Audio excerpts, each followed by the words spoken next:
கடவுள் மாதிரி வந்தாருப்பா என் வாழ்க்கையில அப்படின்ட்டு வந்தவரோட முகத்தை டாட்டுவா போட்டது தான் நான் லாஸ்ட் பார்ட்ல பேசியிருந்தேன். ஸோ இந்த பார்ட்ல பக்காவா ஃபினிஷ் பண்ணிட்டோம். அவுட்புட்டை பார்த்துட்டு மனுஷனோட ரிவ்யூ கேட்கலாம் வாங்க.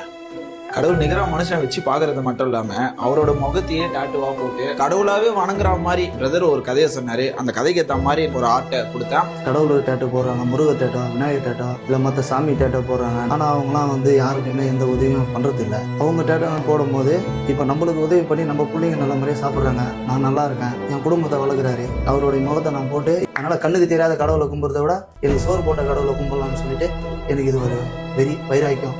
சொல்லுங்க எப்படி போட்டிருக்கோம்? செம்மையா இருக்கு, எதிர்பார்த்ததை விட அதிகமா நல்லா இருக்கும். ஸோ எப்பயுமே சொல்லுவாங்க இல்லையா, கடவுள் வந்து டைரக்டா வருவாரான்னு தெரியாது, இந்த மாதிரி ஆட்கள் மூலியமா தான் வருவாரு. ஸோ உங்களுக்கும் இது மாதிரி லைஃப்ல ஒரு கடவுள் மாதிரி ஒரு பர்சன் இருப்பாங்க. ஸோ அவங்கள கமெண்ட்ல அவங்களோட பேரை சொல்லிட்டு அந்த பர்சனுக்கே கூட நீங்க இந்த வீடியோ ஷேர் பண்ணலாம். இது மாதிரி டாட்டஸ்லாம் கிரியேட்டிவா பண்ணா ஸ்டுடியோ கான்டெக்ட் பண்ணுங்க, ஃபாலோ பண்ணிக்கோங்க.